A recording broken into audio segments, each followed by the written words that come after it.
Intrinsic Minds back at it again. God here, and as usual, alongside Raymundo F, and the F is for flat plane, baby. What's up? What's going on? Ramon F, baby, flat plane, flat Earth. I do have to. Well, how about Ramon the Realm Earther? Because that's what it really is. That makes more sense. Though and I've said this before, I'm not against, like, it's just the term flat Earth. Like, I agree that it's like it's just not a globe. That's all. It's just that's where I'm at, right? And I can't tell you the shape of what it is and if it's an exact flat disc. And there, even those arguments come out. Well, what about mountains? What about it's like no, the ground level, like it's a it's flat. If you zoom out of the mountains, no matter what. Right.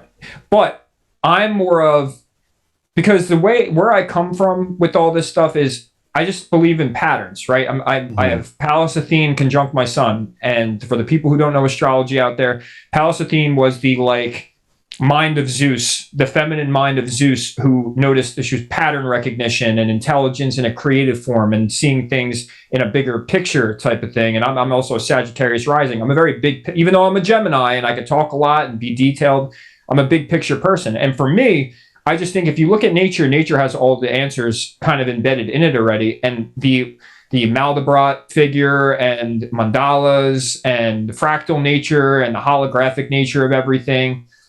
And I'm generalizing. I mean, we could speculate on what all that really truly means, but in the end, I just feel like this is a realm. It's a place. It's like you can't wrap your mind around what shape it is, other than the fact that I would think it's a toroidal bubble. It's like a cosmic egg. That's where I'm at. And I emphasize that to everyone of don't X me in as a flat earther or flat plane guy, but I am in a way. Yeah, like that concept fits my belief in the cosmology at the moment, but that's due to other extended reasons why I think that way, where I am a very pattern-esque type guy, where I do like to look at things and say, okay, well, there's a repetitive pattern at play here, so it must work as above, so below, right? Like as on the smallest scale of things.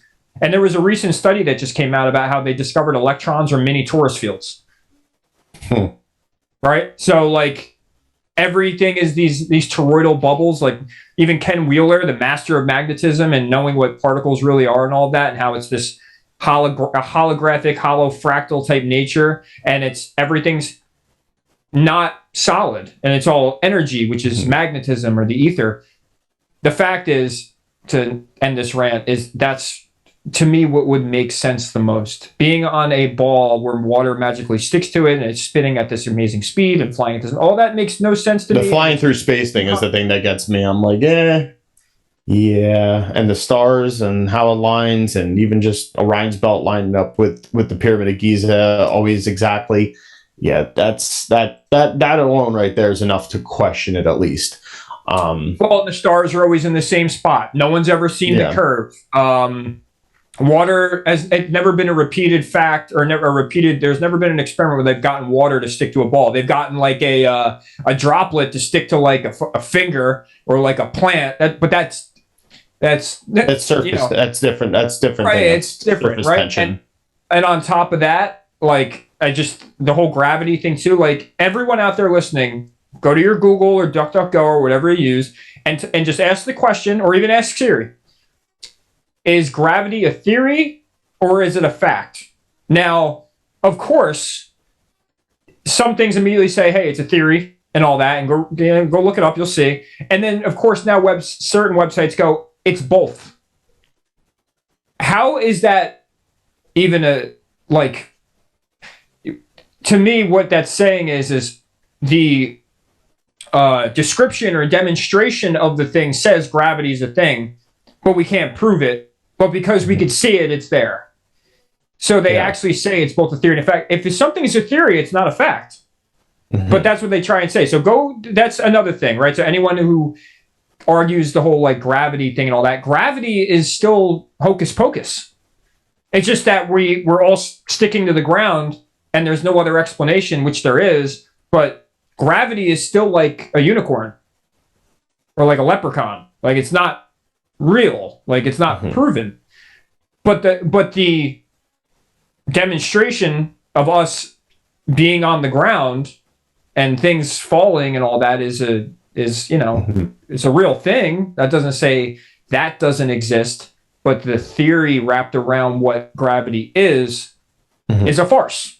It's a farce, and they say it. The answer to it is incomplete. I mean, that's why I always say, I'm like, science should, any sort of scientific discovery and stuff, no matter what, should always constantly be tested and stuff. Because I think once you kind of fall on these definitives when it comes to science, you start dangerously crossing the line of dogmatism at that point, and we're just kind of being like, yep, that is, unless it's more of a collective conclusion on more so the fact that it's been tested, proven, and it's unchangeable in a sort of way and stuff.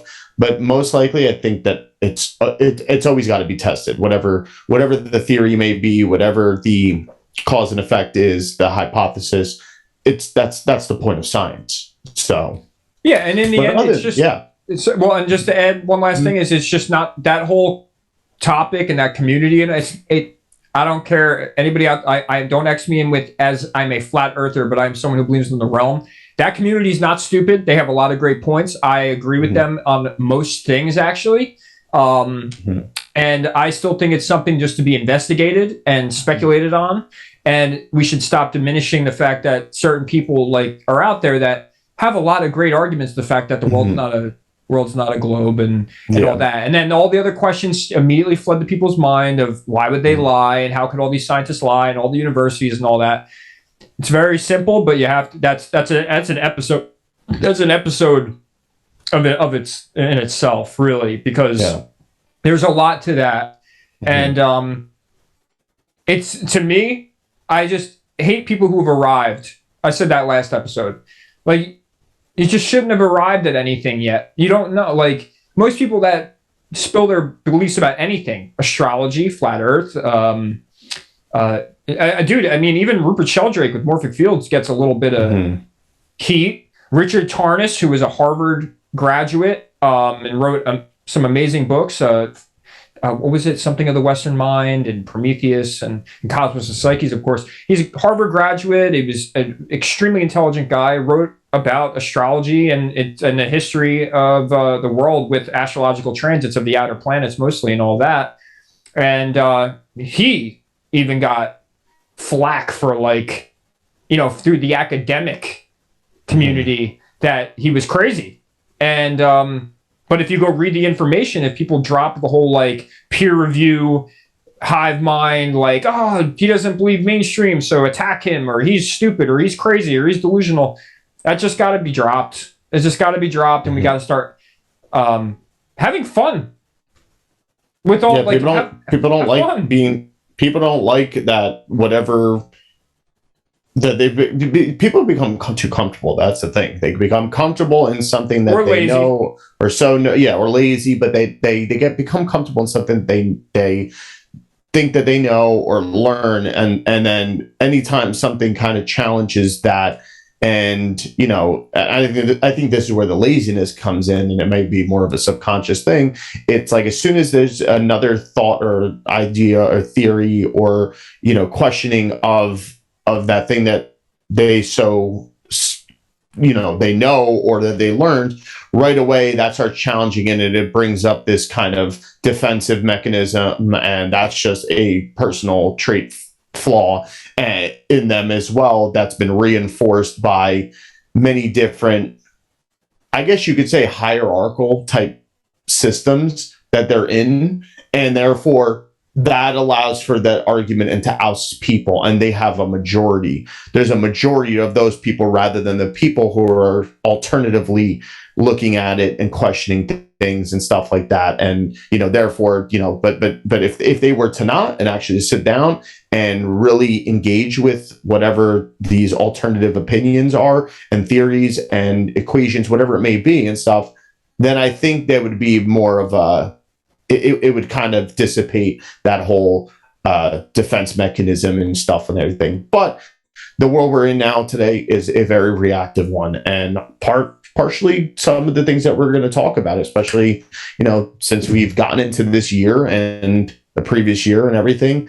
But yeah, what about you, Ray? What's been titillating your mind lately? Well, a lot of things really. That my obsession with the whole, I mentioned Rupert Sheldrake and all of that with the morphic fields and all of that. And I've been a big, I'm a fan of the manifestation stuff and all that. And I do think we create reality and that we send out, and there's some sort of functionality with our consciousness and our emotions, that we create and bring things to us, and synchronicities happen and we align with the right people and all that. I also think that there's this half-faded part of it where the astrological soup of energy is doing the same thing right back to us. So not only are we creating reality, but that the planets or the realm itself is emanating this super ether of energy, of consciousness, or whatever you want to call it, for lack of better, I guess, label of what I would just say it's the ether, that we are with the creation of reality.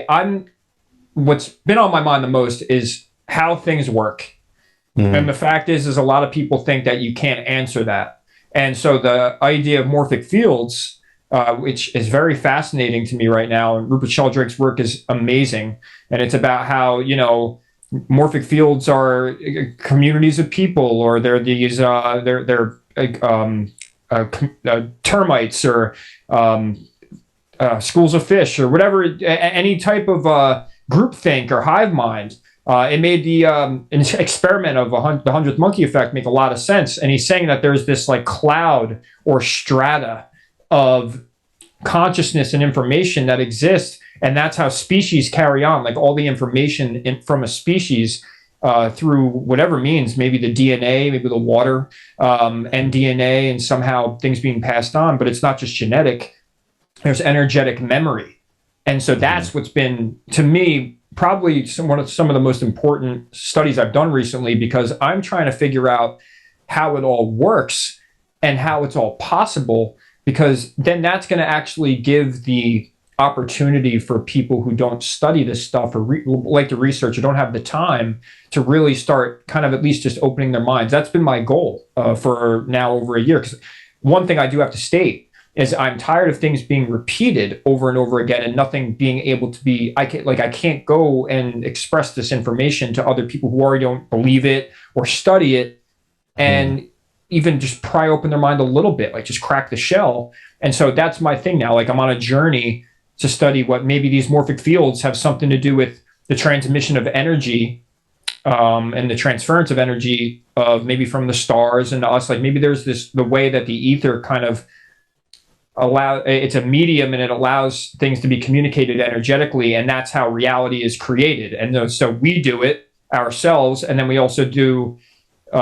we work with the realm itself, and we work with astrological transits, and that's doing the same thing too. So I've been trying to find that bridge of how could at least all of this be possible, and the fact that a scientific field has existed since like the 80s or 70s. I don't know how long ago he started doing this stuff, but him and Bruce Lipton, who is the father of epigenetics, saying that the environment has an effect on the DNA, or the way that even bodies are formed, and how people grow and all that other stuff, that our environment and the energies around us are doing just as much manifestation in our lives as we are with our consciousness and our emotional energies. And these morphic fields are like, I feel like a key, it's a key topic, a key bridge topic that could actually start bringing things together, even with what the Earth is, which in my eyes, after learning that, a morphic field is a toroidal field, and that it generates and creates a body, or creates a school of fish, or like a group of animals, a certain species, or anything like that. And all the information gets in this energetic field. And I'm thinking, well, maybe that's what the Earth is as well. So like that, and that would explain my whole realm Earth theory. But I'm just starting to learn about it more and more. There's on the other end of it, there's also the dark side of it too. Maybe this is how, with the ley lines and the nodes on the Earth, and why certain things are done with these the rituals done by the dark elite, right? Like the dark cabal of with the Grammys and a Travis Scott concert, and any of that stuff. That there's energy being there's a transmission somewhere, and we're somehow ingesting it, and who knows what that's doing. So that's, not to jump around, but that's really where my mind's at and what I'm interested in the most. Not the what the shit is, not the what the conspiracy is or what the fringe is, and oh my God, what the numbers are, and yada, yada, yada. Like all that is, I feel like, evidence to certain things. But what's the undercurrent to that? What's carrying all that? What's making all that happen? And why would they, because what I just said before about the earth, I'm rambling here, but what they said, when people, well, why would they do it? Or why would they lie? Who knows? So like, let's, that's why it's like, let's find out how the realm that we live in works, or the earth that we live on works. And who's to say that anybody's intentionally actually lying? I think there could be a possibility with a lot of these things that everybody wants to come up with a they for. There's a good chance that these theys that people think are doing this thing probably don't even realize it themselves. They're not. It might be less than 50% unintentional. It could just be bad data, bad numbers, incorrect leads, basically, just by something that's been put into place and implemented. But yeah, no, that whole thing with morphic fields is really going to be a field of study that's really going to help be the building blocks to this bridge that we want that we want to create between the gaps of these many different topics. And this will allow us to really kind of hone in and have more of a direct line connection of what it is when we're trying to see, how are these things happening? How are they working? Even if it's some sort of global elites, kind of manipulating things or whatever, how are they doing it? But yeah, so but before anything, make sure you hit that like button. We appreciate everybody in our last video that were in the comment sections. All your votes of confidence in us has been great. We're excited just as much moving forward and going into everything. So definitely take the time to hit that like button. Cost you nothing. It's a real simple gesture, but a big thank you to us. Yeah, we appreciate it. We appreciate also the patience, and me and Gio always say this. We're trying to do something a little, I won't say bigger as in importance, but bigger as in, we see so many of these communities and different topics and all that, but we've always wondered how things really work. And that involves basically all of it, right? Like if you took the truth community, conspiracies, rituals, spells, sigils, etymology, mythology, astrology, archetypal psychology, everything that you start see playing out in reality, and then going into that undercurrent, like I said before, of well, wait a minute, so people are just doing rituals because it turns them on. I want to know, well, there's some sort of significance here. What's the value in it? What's going on here? So we appreciate the patience, and as you guys consume our conversations, we're growing as we're doing these episodes more and more and more. And we're still it's been a long journey. I've been doing this for a long time. And how many times I've kind of drifted to the left and the right, and then I make a spiral back to where I was 5 years ago. And I'm like, oh, I was studying this, and now this is important. That's how the work is for this stuff. All of a sudden, you thought something that you stopped watching. What, Gio, when's the last time you watched the Bill Donahue video? It's been a while. But right? Anything sometimes revert back to that, and there's new developments. Because your perception and the filter you're working through ends up evolving. And that's, you know what, that hits a key point, right? Most people, when they watch or consume something, and I'm speaking for other people because I'll speak for myself. You think it's okay, I've collected this data, it's there, and I understand it now. And you think you understand it to the fullest, but then it leads you to other information, and then you realize that maybe some new information you learned a few years ago returns you back to that, and you have this new filter, and you're like, if I didn't go back to this, I wouldn't have had these new realizations again of something I thought I already understood. So that's the importance of how you think opposed to what you think. There's a lot of people who don't want to whether they don't have the time or they don't have the patience to watch the same things over and over again. Gio, we were just talking about watching the same movies and shows all over again. I'm a master at that. I could watch the same shit over and over and over again, and I never get tired of certain things if I like them. But there's an importance to that in this type of field, because new developments are always happening, or there's always information that, I mean, there's a lecture, I said this last episode, of Manly P. Hall talking about magnetic fields and the magnetic fields of the human body from like the 80s or like the 60s. It was old. And it connected so many dots to little things that I was learning now. And I'm like, oh man, how many things are out there that are like this? But if people just thought they knew it all already, or that they thought that it's like, oh, I get it, like whatever. Even like astrology, I mean, we don't understand it completely yet. We believe in it, right? Because we use it and we learned it and all that. But who knows what developments come down the road that really, maybe morphic fields are a thing. And maybe there's a way to use this type of new science to, like, I don't know, coagulate that mindset with like how you work with transits and morphic fields and the body. Who knows? Who knows what's already out there? Who knows what's coming? So it's great to keep an open mind. And then also keeping yourself balanced at the same time, right? With like what Uncle Ken was saying, that an open mind is like opening your house to everybody, and you could let the wrong people in. And that could be a bad thing. Like you could let the wrong people in if you have too much of an open mind or an open house, which understandably, so that takes discernment.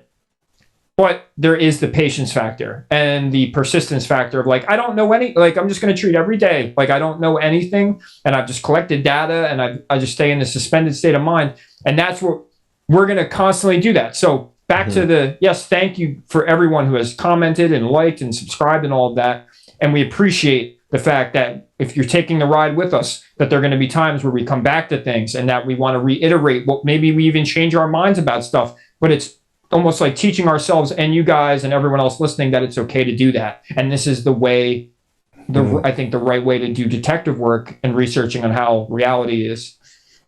Yeah, exactly. I mean, that's the thing. I mean, you're dealing with, Taurus sun, Mercury in Taurus, Virgo rising, Virgo midheaven.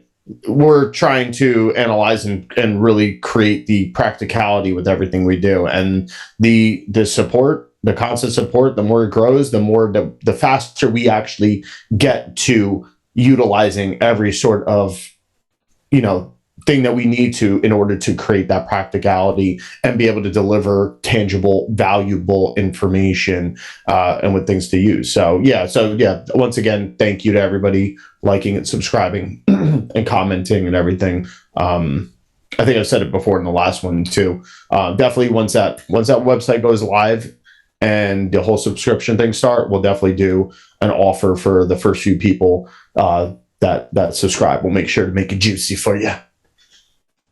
Yeah, very nice. So we were talking before about the fringy side of things.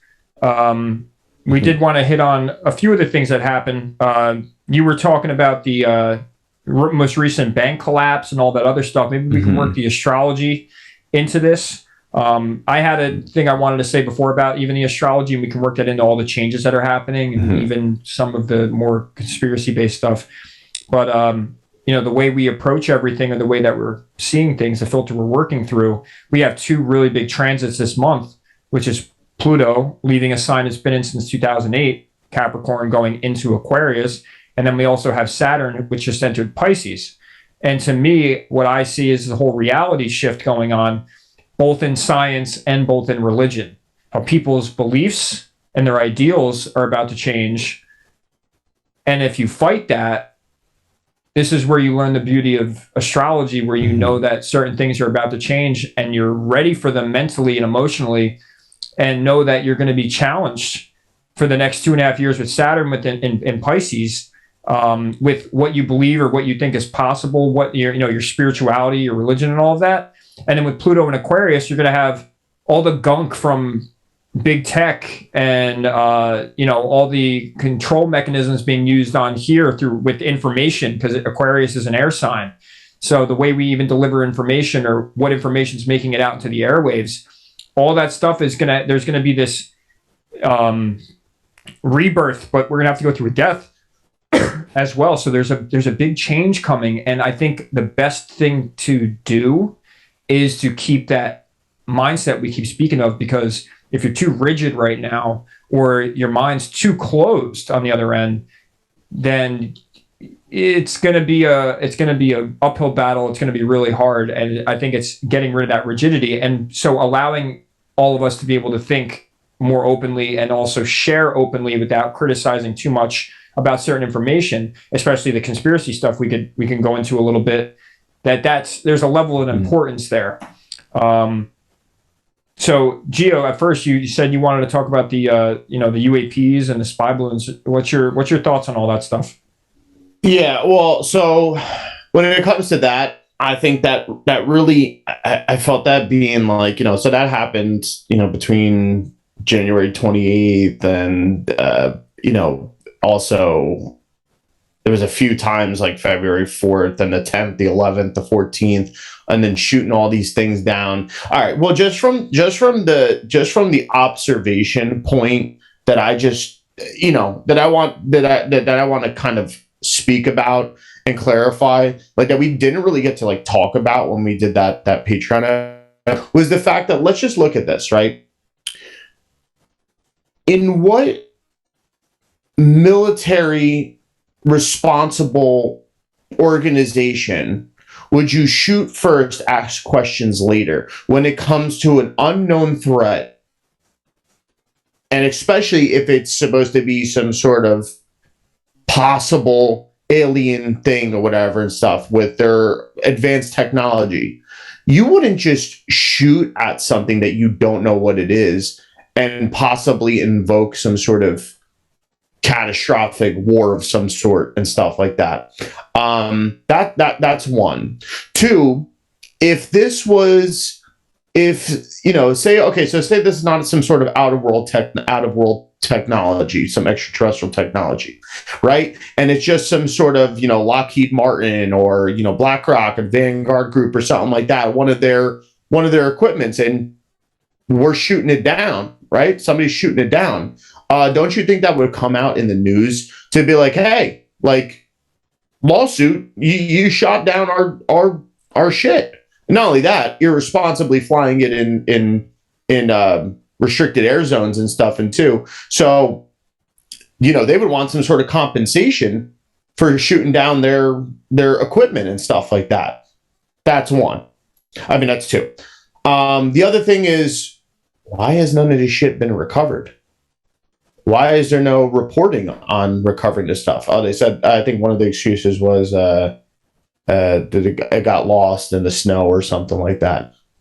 You'd find that shit. You would find it if this was something very unknown and was sought out to find out what it is. So with those observations alone, you got to see it as these people that right away, you got the UFO alien people right away that want to believe that it's some sort of extraterrestrial being.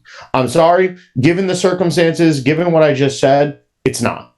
It's not. Especially the fact that there's been so much confidentiality around extraterrestrials and UFOs and everything and stuff like that. And yes, more recent times there's been talk about disclosing some of this information and everything and stuff like that. But just the fact that it's so openly spoke about by the Pentagon and the media, and it's just so in front of our face, and it was happening multiple days and everything and stuff like that, just smells fishy to me. Does not seem like this is some sort of and you're telling me that our aircraft and some sort of interdimensional type aircrafts that can move at the speed of sound, speed of light or whatever and stuff, and morph and all this stuff are getting shot down by our Air Force? Yeah, if they can come in and out of inner space, then how is it like we could even right? And to me, it is fabricated. I don't believe a single thing really about it, and I know everyone kind of like loves to suck on Elon Musk, his fucking page, but and the whole Mars thing and space thing. It just, to me, all of it is just overly fabricated, and I don't get how you can't watch this stuff and at least question it. But like, to me, it's like real obvious. It's real obvious that it's all agenda based. We've known this. We've known the government and parts of the military have been so agenda based for the past 60, 70, 80 years. Whoever, since the Federal Reserve, really. You know, I mean, even, and beyond that, I think this goes back to human history. I mean, I think this is just something that when people are in power, they want to hold their power and they'll do anything to do that. And this, to me, smells like agenda, that they would want people to either be distracted, in fear, both, or some sort of deep social engineering type of coup d'etat, I guess. And to me, there's just it's kind of irrelevant. What I think we're being distracted from, if we were to speak on that end, is I think we're being distracted from ourselves, and I think we're being distracted from our own spiritual development.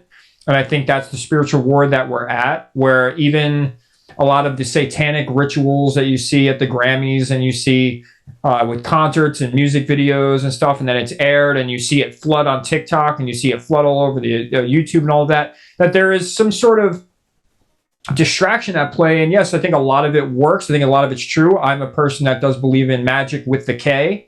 I think that there is metaphysics to all of it. And I think that all of this stuff plays into consciousness and where we direct our consciousness and all of that. And by the way, when we talk about morphic fields, that will play into that as well. So I do think that with the UFOs, I think it just smells too fishy. It to me, there's just, when something doesn't make enough sense, to me, it's like you have all those people that are logical, over logical, rational about 9/11 or the ether and if it exists or not, quantum physics, people who fight all like this new science or these new discoveries or old ancient cosmologies or topics that people are like, nah, you know, one off the top of my head would be like crystals or rituals. So they did good rituals, you know, like it's like people discount that, but then they're being done right in front of your face at the Grammys. Or with the UFO stuff, it's like, didn't they shoot down the idea of UFOs like 20 years ago or like not too long ago? They're like, no, we're the only ones in the universe. Their planets are too far away, and now it's all over. Like, and or if that we did know about the existence with like Roswell and all that, that it was Area 51, everything was so discreet and all that, and then just you know, like they just happen to want to bring it all out all at once, on top of a pandemic and on top of financial failure and in the banks and all that stuff going on all at once. To me, there's just too much. There's too much at play that could be agenda based. So I can't believe basically any of it. And I know you're a big proponent of this, but even the astrological influence kind of says this stuff.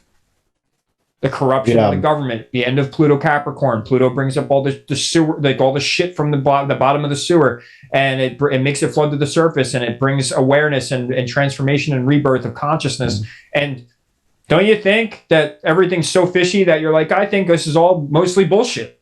Look at our president. It's all bullshit. Yeah. It's been bullshit since even we had The Apprentice. Trump people hate me for this. There was The Apprentice, right?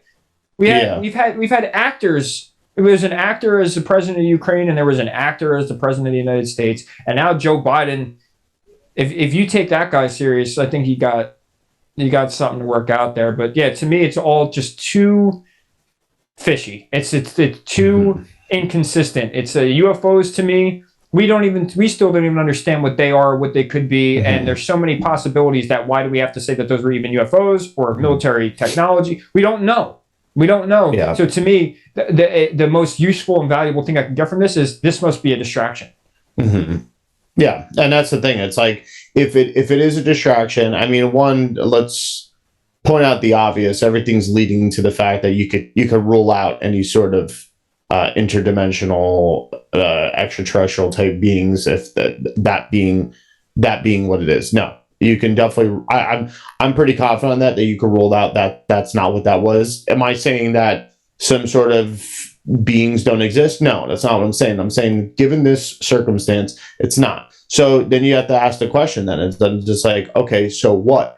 Well, let's not get too focused on it because yes, absolutely. is it, you could ask the question, well, was it our technology? Was it another country's? Is it a threat in some sort of way? Well, I think that's the point where now, if you come to that, instead of thinking it's, aliens, well, what would be the purpose of doing that? Now, you could say, now if another country was doing it, it's trying out some sort of technology that, can be used in some type of attack or whatever and stuff like that. But that just leads you down the road of fear, and fear based of some sort of imminent attack. And, I think if that's the case, okay, well, what if it's our own country that's practicing using this type of technology and even readying people in some sort of sense? Well, then right there, that's enough answer that you need right there, is to be like, either way, whatever side, whether it's the US doing it or an allied country or even an enemy country, the fact that there is a big proponent of trying to create this alertness, this sense of fear of some imminent attack. Which, what does that get you to do? That gives you a vulnerability of complying with something, and we've already experienced this with the whole pandemic bullshit and stuff like that, of this needing to comply for the betterment of our nation, or for the people next to you, or whatever, and stuff like that. So it's like, have we learned our lesson from maybe that when it comes to this, to constantly looking up in the sky? I mean, they came out with that movie Don't Look Up too, but before all this, and it was about something in the sky and everything, and or maybe not, sorry, it was called Look Up. So that's the thing. It's like, I think you're right. I think it was Don't Look Up. The thing, maybe it was Don't Look Up or something. I didn't watch it. I haven't really watched new movies much. I did watch that movie. I'm pretty sure it was very propaganda. It was like very propagandish. Like it just you can see that preparedness of trying to get people in this, and then also trying to get people on maybe more the conspiratorial side to just be like, see, they're rubbing it in our faces, they're throwing it in our faces, they're mocking us and stuff like that. Well, I don't think that's necessarily the purpose. I think there is a sense of trying to create these open social experiments to also see different reaction. But I think no matter what, it desensitizes. Even though some people may be in the fear-based reality of it and stuff like that, but it desensitizes them to what is a threat and what isn't a threat, and how much of this is a threat to me personally, and how much isn't it.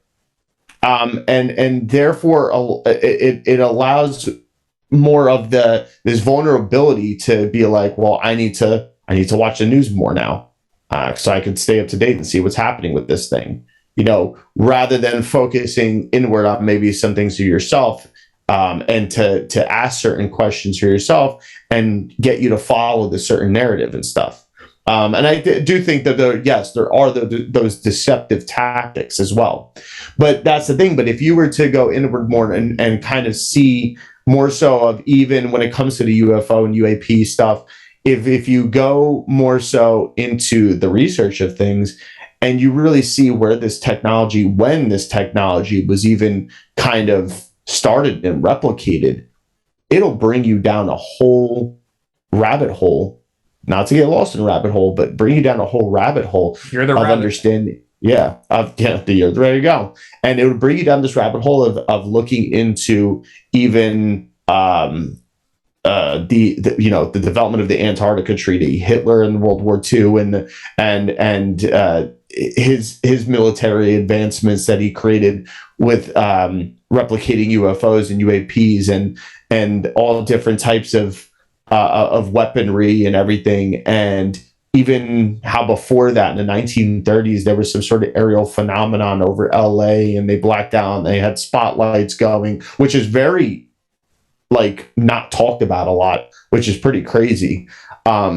And it was in all the newspapers and stuff like that back then. I forget what year that was. I think it was 1938. But then when you look even further than that, and just don't fall on this fact of just being oh, well, it's aliens or something like that, or oh, it's a country and stuff like that, you see that the purpose you start to find, because when you go really deep into that, it's crazy how you get into the whole understanding of the secret societies and the real society, and then what even was really the basis of the real society that went back to more of origins of humans, and I don't even want to say root race, but more so of humans, because that got obviously manipulated in some sort of way. But then it'll allow you to see more into this type of alchemical understanding of maybe the more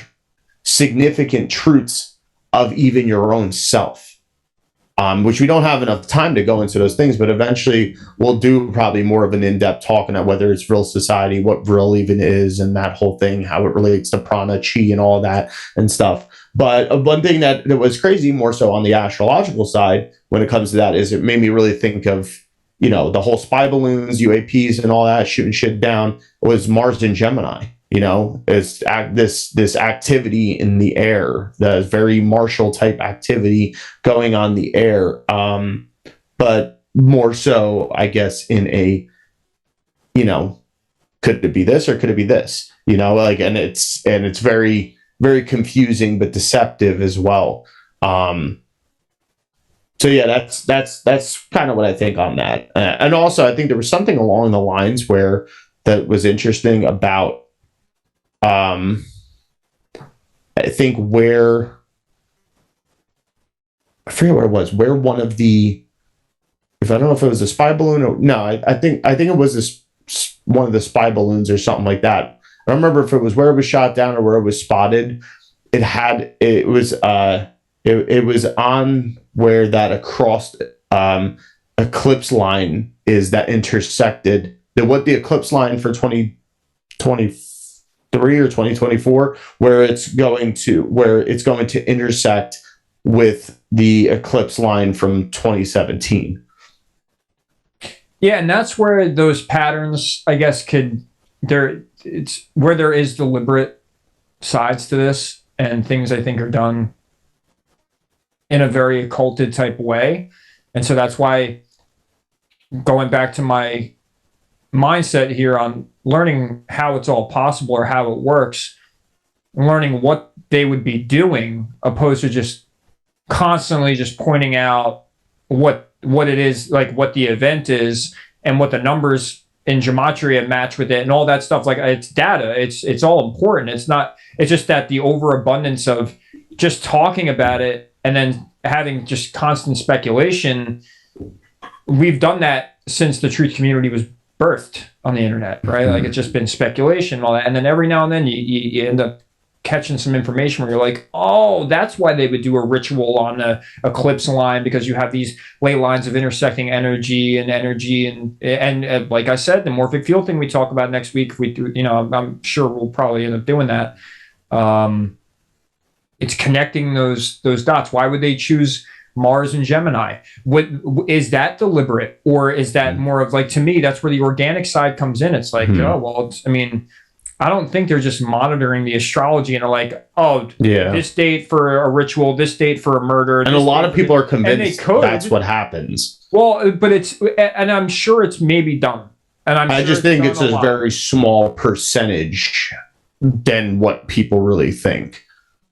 Yeah, like, you can think about it this way, right? Like, Satan, basically, or Lucifer, was supposed to come down to earth, and he took the knowledge of God, like he was God's favorite angel, so he knew all of God's workings and all that other stuff, right? That you would take for Luciferian or someone who is dark cabal, or they know this occult knowledge. They know how to take the science of the realm or God or source or nature and all of that, and all the metaphysical sides of the way that magic would work and all of that.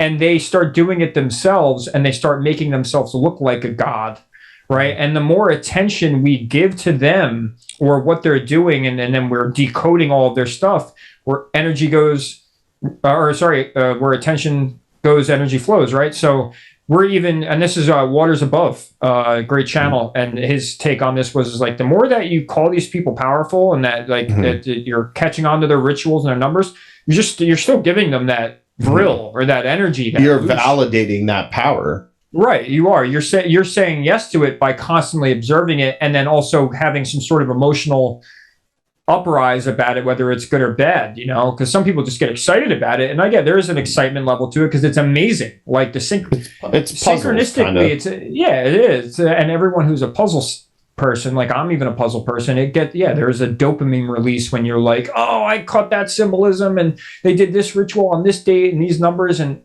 I'm not invalidating that perspective. I think it's very doable and I think it's true, but just not on the scale that it's done. I think that's unreal that like it's every day and there's a news article thing and everything. And then what? They're fabricating all of these stories and they're getting away with it. Like no one in families or in certain areas that these things happen or questioning it or whatever. So what? Like, they're everyone's getting the black van treatment that speaks up and no information ever makes it out and catches these people with the rituals and secret societies. Like no one catches them, and you could argue this, like this could be a debate thing and all of that. I get that. But to me, especially being in the astrology community or being someone who, I not only dip my toe, like I swim in the astrology information. Like I love that stuff. And when you observe that end of it, astrology is the dead giveaway of the organic side of how things turn out and manifest and why maybe a balloon ended up on the eclipse line.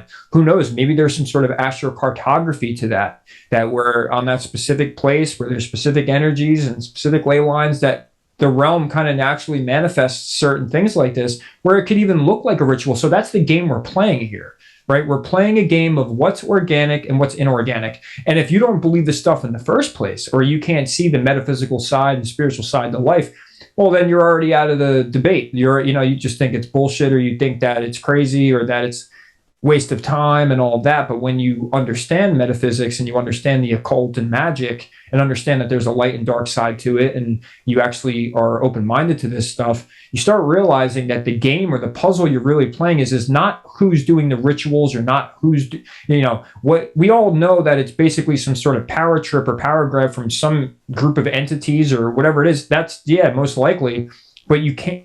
To decipher what was organic and inorganic, I think that's the game of confusion they play, because they could lead you right down the road of like, do maybe this one little thing over here that you're like, oh, that definitely was a ritual. And that was done, this person was murdered, or maybe that was deliberate. But then like there's 10 other things that happen in the next few weeks that you could say were maybe ritualistic or it's done by human beings, yet they could have been the natural organic side to it. And you can't decipher, and you're confused on what was organic, what's not. And then now you're questioning if there's any magical synchronistic side to the universe, or that they have more control than what they really they're putting in our minds. And this is the danger of it all, right? Like with the gematria community or anybody else who thinks it's all deliberate rituals and stuff, they're putting it in your consciousness that they have that much power. And you're saying, well, they do, we have to stop them. But the most important part is you're agreeing that they do. And if you believe in the power of manifestation, or where attention goes, energy flows, and all of that, well, you can't pick and choose when you want to believe that or when you don't. If you're saying yes to that and you're paying it energy and all of that, I'm not saying don't do anything about it, but I'm saying that this is the game. This is the pendulum that's swinging that we have to be aware of when we're playing this game, I guess. And there's other approaches that we could take and that we have to discuss, because if you look at most recently, maybe more information's flooding out, but have we gotten anywhere? Or does the powerful elite side seem to still be kind of like doing their thing and in control? And that could be all on us. This is the Matt McKinley take. That the more that we just say yes and we start trying to figure out their tricks and whatever, all the not milk, as he calls it, Clinton backwards, but like all the crazy occulted stuff that we're trying to puzzle together that they're doing, we could just be giving them the energy. That could be the game we're playing here. And we got to learn to balance that out, I guess. Or we have to figure out this is why knowing how things work is vital. Because it's like we're playing a game that we don't even know the rules of, in a way. That's why it would be important, as far as, okay, so the whole thing of, if we're kind of validating the workings and the power of, say, maybe some of these things that may be implemented are occurring, what is the thing to do on the flip side then? Even if you are going to, because obviously we are going to look at those things. Well, that's why we're saying if you look at more so of the workings rather than the doings, you kind of start to see and kind of grasp maybe how are those things working out, and revert that energy back into yourself rather than putting it and feeding that egregore or whatever it may be.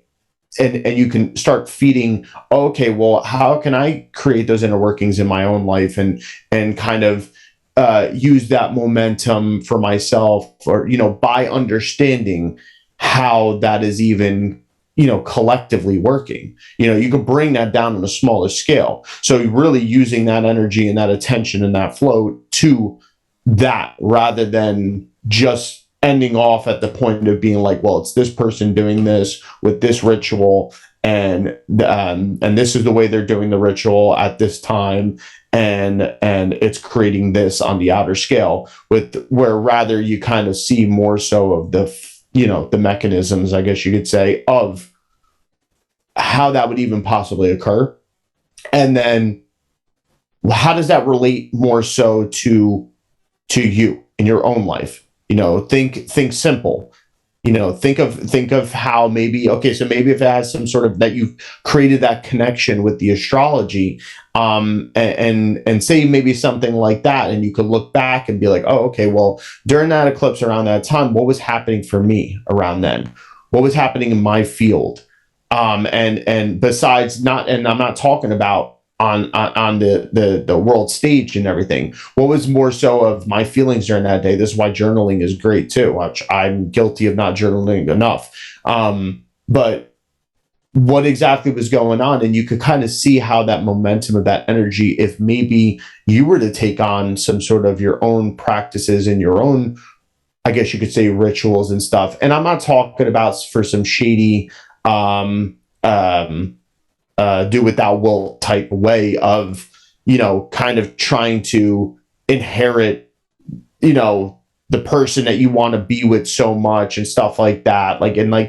Creeping down the dark arts type way and stuff. But I'm saying more so of, if you can understand the influences of the energy, because you are able to break down the mechanisms of the energy and even how, say, rituals work, then you can kind of take that focus and that attention off of maybe how somebody else is doing it, and put it back, that attention and energy, into how you are doing it, or how you're not doing it, even more so. So, right off the bat too, like as you were saying that, I'm thinking, well, yeah, if they have you looking at all these events, and they have you looking out in politics, and they have you looking out into spy balloons and UFOs and all this other stuff. And let's say, but you're even knowledgeable in metaphysics or astrology, like you were saying. Well, if you're more worried about the events and everything else going on outside of you first before yourself, you're actually not doing the world a favor. Like, you're not doing yourself a favor, but how you treat yourself in your own life and all of that is going to reflect back on how you end up playing a role in society and in other people's lives. If you don't take care of yourself first, then how can you help other people? And certain people, I think there's a lot of people that are meant to do the puzzle work out there for the dark side and all that. I think it's important, but make sure you're also doing the inner work as well. And when you learn all of this stuff about reality, why ignore the fact that this stuff is for you as well too, and not just to catch some bad guy or live some, hero's journey externally, when yet the hero's journey is within. First. That's the battle you should probably be focusing on first. And that's the beauty of when you understand astrology. It's not do what thou wilt. It's do what time nature says it is. Like what should you be doing at this moment? What's your main focus for your spiritual growth? Like, that's basically the philosophy of most astrology and astrologers, is that, hey, this is a thumbprint of, in time, of what you should be doing or what's going on. And there is the global thumbprint as well. And a lot of it always does line up. But once again, so unless you're an astrologer and you're studying mundane astrology, or you're going to do some reports and show people the amazing synchronicity that astrology brings, and that's why you're going to study all these like events and happenings and stuff, good and bad, there's value to that, right? But if you just go make a YouTube channel and it's just fringe and it's just fear and it's just like, oh, it's just about that stuff. I'm not saying it's all bad, but I'm saying, where is the inherent value in that if it's not actually serving you in your own personal reality bubble and people you care about and your friends and family and most importantly you. So then you could actually, it's like, be the change you want to see. That type of mentality, that whole philosophy is correct. Like, but you change the world by changing yourself. All that stuff, that whether it's a meme culture type of phrase and quote or whatever, or it's corny to some people, and that stuff's not corny. It's just, I think it's the way it's delivered, and the times and place and how it's delivered, I think makes it corny, but that is the truth. Like, be the change you want to see in the world and all that, but you then have to focus on the inner work. And a lot of this distraction stuff, to me, like I said, I mean, discovering how all this stuff works is one important side, but the other side is how does this serve me? And then now that I've learned how it serves me, I could teach other people how it serves them as well for their own personal quality of life and all of that. And who knows, within all of that discovery of how all of reality works and more on the energetic and metaphysical side of things, probably find the answers anyway of how rituals work and how social engineering and why they do what they do and all that. That stuff probably just comes in. It's probably mixed in to the whole thing, but that would be the gift of understanding how it's all happening opposed to what actually happened. Mm-hmm. Yeah, absolutely. So, moving on from that, I mean, the other things that we've seen obviously was the Turkey, Syria earthquake, which I want to go more so talk about the astrology thing. And for me and Ray, this is kind of like, I don't want to say beating a dead horse because we have spoken about this before, but viewers and everything. So one thing as far as astrologically to point out that it was crazy was the whole, that was the Saturn Uranus square to the full moon in Leo. It was the halfway lunation of the eclipse as well, the halfway point of the lunation at the time. And it's just crazy how that's stress test, structure, manipulation as well. And Uranus what's crazy, earthquakes. Yeah, Uranus rules earthquakes. So it's kind of like there also was this light being shown on the whole hidden structural integrity that was going on in those locations where many buildings had fell down, and it all that. It showed that there was a lot of destabilization already prior to the earthquake, especially with more so of infrastructure, and it really shone the light on that because after the earthquake, which caused a lot of deaths because of so many structures falling and so quickly, it got more so of the right people to look into the fact that there was a lot of infrastructure problems in those areas and how they were cutting corners and weren't really doing things up to a certain code and everything. Another symbolic thing was the moon was descending during that time.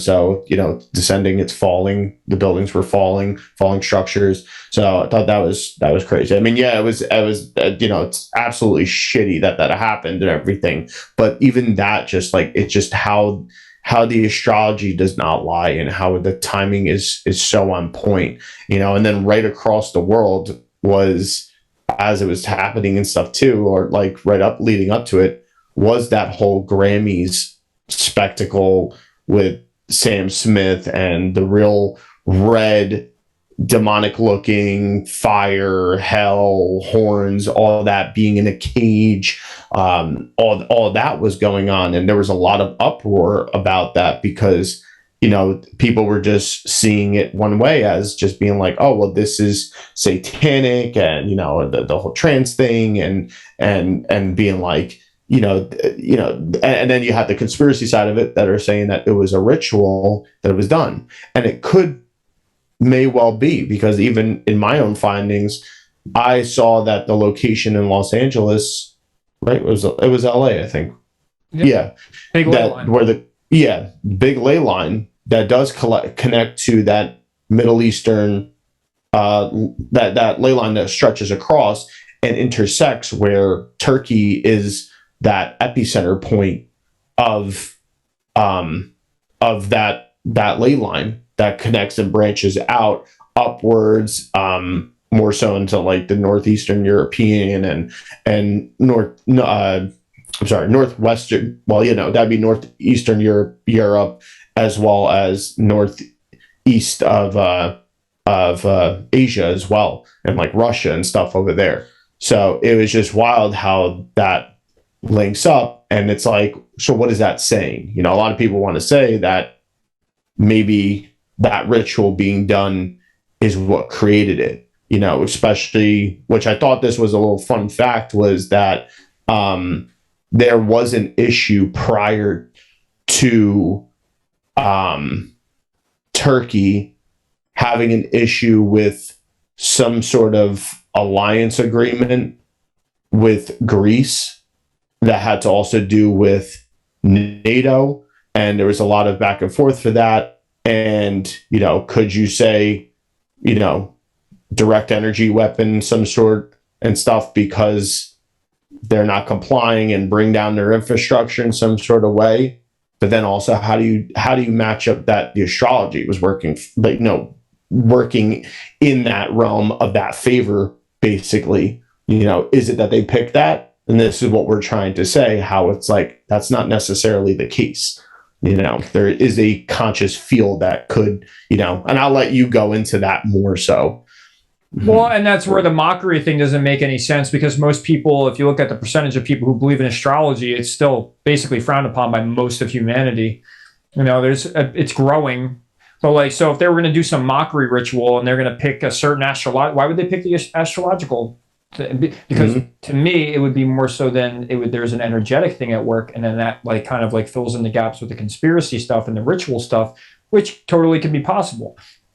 But there's too many other things that happen astrologically that people who don't actually monitor the stars the way the astrological community does when they're delivering some sort of transit for a weekly transit, or they give a big one that's coming up and all that, the Saturn square Uranus and all that. I mean, we saw problems 2 years ahead of that transit and what it possibly could do, and it fit the mold. They kind of predicted it. So, and there's almost too many events that can go on that basically relate to the archetypal structure of that transit, that were not everything could have been coordinated and been a ritual. And on top of that, if they were even to attempt to do that, you don't think that certain things, everybody's in on it and that no one talks to. So there's that side to it where there's kind of an unrealism to saying that all of it is ritualistic or done by some gematria or astrological foundation, and that they're all picking these dates. And so the argument here is to more so see that, for example, in my own life, Saturn is the old, it's the tradition, it's the past. It could be your grandparents, it could be your dad, or anything like that, right? Uranus is the new. It's the new age coming through. It's the liberation of the traditions and all of that. When that transit first hit, old, new, squaring, tension, I moved down to Florida and I lived with my grandparents. You could have saw me as the Uranian archetype, trying to not live by the societal structure when they're telling me to go, you better go get a job and get your license and go get all your stuff, and as soon as you can, and all the systematic structured things of Saturn, and you better get right back into the system and whatever. And here's my Uranian, I'm going to break free of this. I'm going to do it my own way. There's so much more to life and reality and all that other stuff. And when I lived with them, there was that square. There was that tension. I was living the square. I don't think the Illuminati called in to say, well, all right, make him move down to Florida right around this time, Uranus and Saturn. There's too many little things in everyone's lives that if you actually monitor the stars, there's too many things that naturally happen that relate to the archetypal figures that are in the sky at the moment, and what signs and in what aspects and all that other stuff. So in this debate or argument of what's a ritual, what's organic, what's inorganic, and all of that, if you really want to understand the synchronistic side to it all and the organic side, follow astrological transits, follow events that happen on the main stage, also follow, more importantly, the transits that happen in your own life and what's going on, and match it with the chart, or have an astrologer give you a reading of that chart and explain it. And then when you see that, you realize that there's this organic thing going on, and that there is this mechanism at work. That's very intuitive, by the way, because you can't just say, "Oh, well, Mars is war." So when Mars goes into your seventh house, you go to war with all your, the seventh house would be partnerships and friends and marriage. You're going to go to war with that. No, it's passion, it's desire, it's incision, it's tension, it's adventure. There's so many different things. So it's an archetypal thing where most people, if you go to like, the 12-letter alphabet astrology, as Adam Ellenboss said today, if you go to like just like basic general astrology, then you're not going to see the synchronicity because you're going generally based off of the basic meanings of symbols and all that. But when you get into the deep archetypal psychology of it all and you understand how astrology truly works, there's your ticket in to realize that this organic, synchronistic type of thing going on. And then when you're paying attention to this stuff, and then you look out at, say, when some spy balloon comes in, or when which could possibly be a real ritual and all of that, and they could be monitoring the stars just like we do on the good side, that they're the bad side, and that they're performing some satanic thing, all possible. But there's all the little things in between show you that nature has a thing to do with this, that we're co-creating with the realm itself, and that's a sky clock up there. And if you learn how to read the symbols intuitively and more in some sort of ambiguity, right, with it, and be ambiguous about it, right, be like don't be so like Virgo, don't be direct, like, no, this is the definition, so this is what it must be. I mean, we're more like Piscean, like intuitive, that when you see that, you'll accept it more. And then you start looking at everything else, and you just open your mind to ask more questions and not be so quick to say, that's the bad guy, this is all deliberate, that's the point here. And I guess by us being so deep into astrology the past, well, for me, for almost a decade, Geo now, you're going on 3 or 4 years, right? So like being so deep into it and following all these astrologers and all the transits and seeing it happen, it's easier for us to sit back and say, we think the fringe community or conspiracy, it might be just extreme on how many times they say it's the bad guy or whatever, and they got to slot gematria numbers in to prove their point. And let's say, once again, that stuff, a lot of it's true. What's being done about it, or what's the value of it, of knowing it? And is your neighbor going to believe you? Is that going to do anything to anyone who doesn't already kind of have opened their mind to all this stuff already? You got to nail it on the head, and you got to be careful how you deliver it, and you got to be careful what information you're giving. And if you could show them that life itself is magical and there's a synchronicity, it's mechanistic in a way, or I hate to use the word mechanistic, but there's a synchronistic just happening that goes on in this place, and it's magical, then all the other stuff can kind of fall into place. Hence, saying it once more, that our mission being of how things happen and how it works and how you think, opposed to what's actually going on, and almost integrating those things and knowing the how probably just as good or even better than what is going on. It's going to make the what and you fitting in the puzzle pieces just more genuine and in place, opposed to like assumption. Because there's one thing I'm sick of is conspiratorial assumption. Because it's like people are over it now. Like it blew its load with TikTok. Like, oh, conspiracy. Yeah. Like if anything, we're desensitized to the conspiracy. It's like a lot of people will even agree. Niche. It's so niche, and it's in your face, and it's just it's like a empty dopamine hit, like, or it's just like no matter what it is, some sort of like dopamine hit in a way. But I feel like it's just it leaves you yearning for more, and kind of you're just constantly trying to fill that in with more junk, basically. And it's like, that's why when we say, like, when you see these synchronicities, whether these occurrences happening, the astrology lines up, and there's also some sort of gematria correlations, that's pointing you into the direction, if anything, to see that there is a deeper working, that it's a deeper working that's beyond the bad guy or the whatever and stuff. Like, it's more so you can see how now more of that spooky business is happening in a sort of way, and there's now some sort of phenomenon, I guess you could call it, that's occurring, something more supernatural that is occurring, whether it is, the astrology. Then, and this is why I look, learning the astrology deeper than just, oh, when am I going to find love, and when am I going to get the job that I want, stuff like that.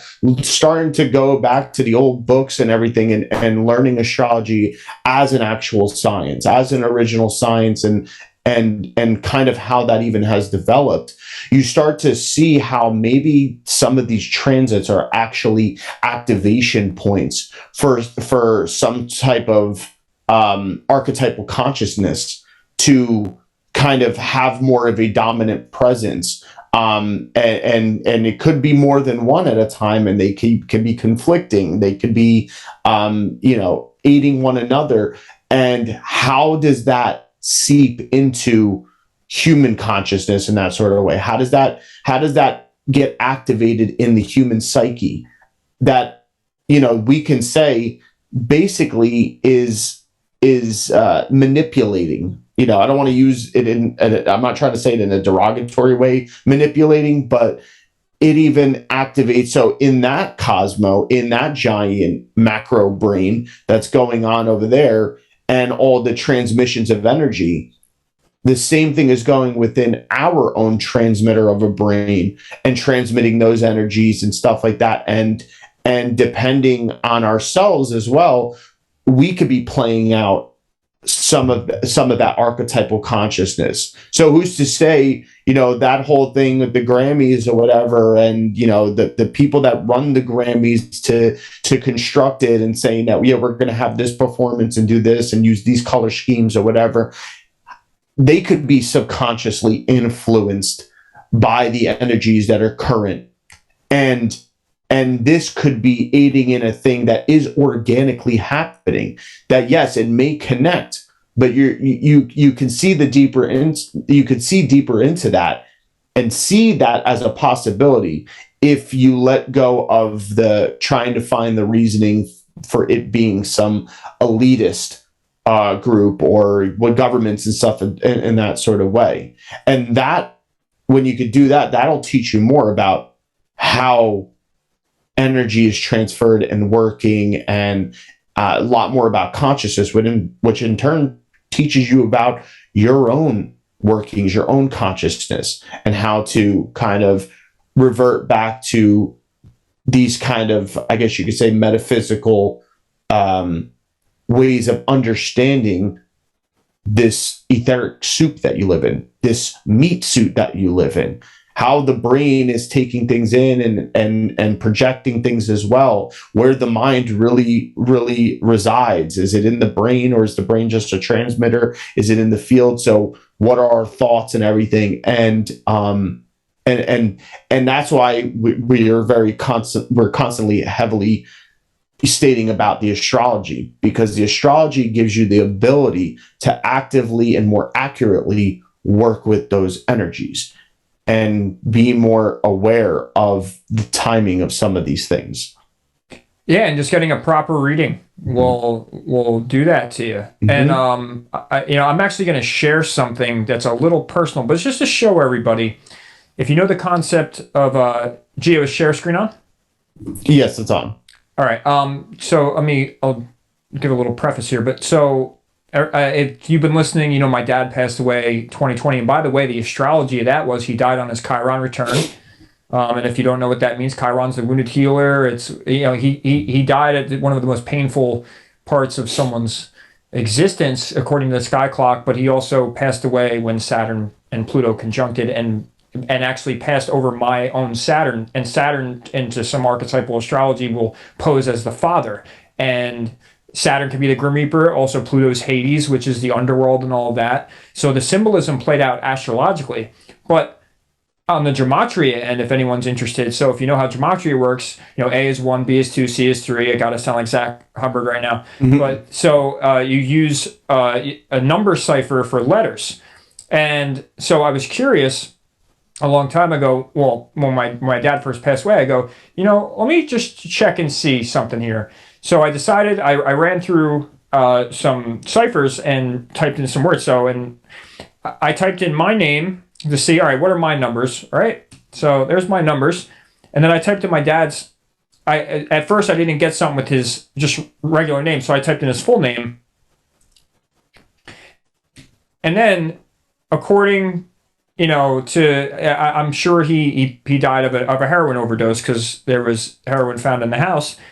So I typed that in, and if you look, wow, at all three right here, if you're following the rules of gematria, they all, because they have the same numbers, that they're of some sort of relevance and connection in the matrix of the world, right? So not only am I this man's son and he's my father, but also the way he passed away also matches the fact. So is it predestined? Is it fate? Was it a possibility? We don't know, but the numbers match, and I get it. But I'm going to tell you right now, I'm part of no religious cult. I'm part of no Jesuit order. I'm part of no Illuminati, and I don't know how I'd prove that, but I'm telling you right now that I have no correlation with it. And so, yeah, it to me, something like that, oh, there's a synchronicity. There's an organic synchronicity. And by chance, I would love anybody to be out there, oh, that just happens to be. It's like all three of those end up being 172 in the same cipher and all that and everything. Yeah, do the statistics on that. It's a very, for that to happen by chance is a very, very... Right. Yeah. And on top of that, Gio, you and I always talk about 37, Ray. Yeah. 37. My moon's in Cancer, 37. I think the almighty flat earth, 37. Right? So, like, all the things that I'm attached to and all that, I think there's more. I've done this so many times. I've done it with I think Tampa Bay, right? I'm a Tampa Bay Bucks fan. Tampa Bay or Buccaneers is 37 and 179, which my name is also my full name, 179, right? So 179.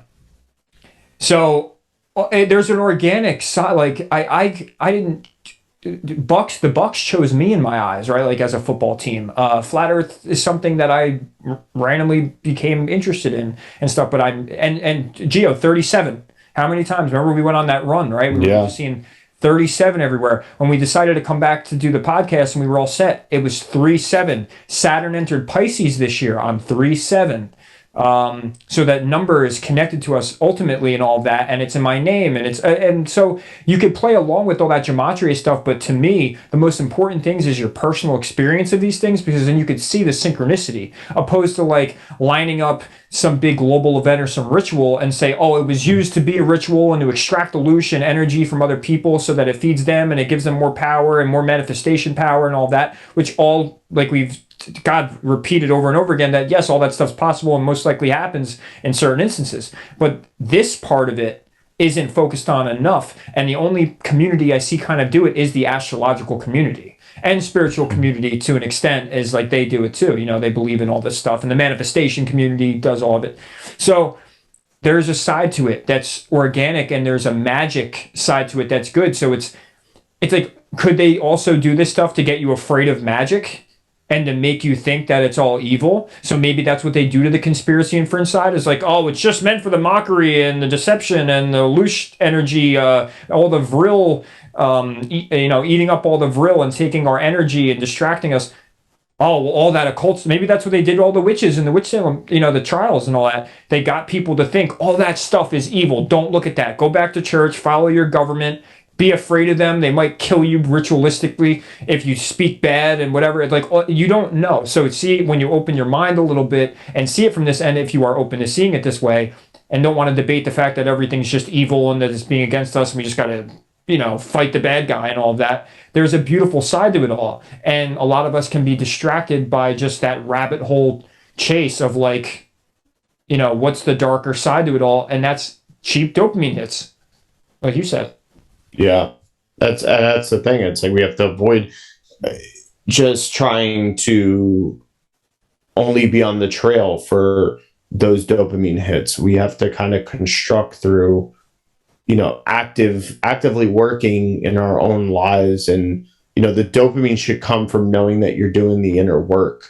Through acknowledgement of a lot of these things that are occurring. It's crazy too. I just, because when you were doing that, I was like, I wonder what connection to to 37 that I have. And when I did God in reverse, it's 73. So yeah, so it's and in gematria, if you study it, or Kabbalah, that's called a mirror. It's a mirroring. Same thing with the Bucks. Bucks in flat Earth are 91. My name equals 19. So and my full name, and you do my full name in reverse, it's 317. Okay, so right, so it's like an anagram in a way of it and all that. So yeah, so now anybody out there who's like, well, what would be the purpose of doing this? Like, well, to see the synchronicity, to see the connections. I mean, to try and use it as predictive. And they're like, imagine I found this 10 years ago, and I put my dad's name. I did exactly what I just showed you guys, and I see heroin overdose. What am I going to have anxiety about a heroin overdose, whether it's me or him or some sort of connection to it? For 10 years, because I'm going to try and predict, like, oh, my name Meek. That's not the way you use it. I think the way you use this stuff is, yeah, you can probably use it ritualistically, and numbers and symbols and all that line up. And and as the podcast goes along, any of this stuff, if it sounds crazy or ridiculous, we're going to cover that very much. Like, this stuff is out there, right? But the fact is I look at it as, for now, if you don't want to get into magic or you get to see the beauty of the connection of the matrix that we live in, of the number matrix, and how it all branches and connects. And the astrology works the same way. And any sort of divination kind of works in a similar manner as well, where divination, you are using it more for predictive or trying to see into the future, I guess. But for me, the synchronicity alone tells me that this place has a magical side to it that we do not fully understand yet. And why would I distract myself with just the narratives of dark conspiracy and the cabal, when yet a possibility could be that I'm giving them my energy and I'm not focusing on the thing that I should be at this particular moment, which is myself, and how I'm melding with the environment around me and my friends and family and the people who I work with and my associates and my life. If your life isn't benefiting for the greater whole, then I think then you are doing something wrong. That's where some of these conspiracy channels, they are doing the right thing, because they're bringing in some sort of awareness, that they're bringing in the awareness of synchronicity through the dark side, through the dark magic, through the satanic. They're doing good detective work. Where I emphasize is, if you get to, you're eating junk food if you keep going down that rabbit hole with no value. There's no nutrients. There's nothing that could be done with it other than you're going to be screaming at the Thanksgiving dinner table, sounding like a fucking nut job to the people that care about you or that you care about. And you'll be exiled or be lonely and all that. And why am I saying this? I did it. I did all this stuff already. I look young, but I'm 32 years old, and I started this journey 22, 23 years old. I found... Well, 9/11, when I was old enough to understand that needed to be questioned, I was probably 14 or 15 when my mind popped open. After I got out of my first relationship and I had nothing else good to do with my life other than find a meaning to life and all that, when I was at a low point, that's when I walked into this, which was like 22, 23, which I stuck with it. And since then, yeah, I have actually been through the journey. Looking young or not, I have done it, and I've done the whole rabbit hole conspiracy thing, and there is a value to it, but it's a matter of in what manner you use it for yourself and what you're going to use it for other people. If it's fear tactics or to get more subscribers to your channel, well, and you're being a selfish, useless person in a way. Like, you're doing what if there was a dark side, you're doing exactly what they want you to be doing anyway. You're letting people know. Revelation of the method, right? Yeah, you're just manipulating. Yeah, you're just manipulating. I think that's the thing, that the beauty of those, seeing something like the synchronicity with the gematria. I think what it's showing you is the fact that there is a similar frequency, through the origin of numbers as well, being maybe as the code. You're seeing the similar frequency that things may be on, whether it's a person, a name, a thing, an action, whatever it is.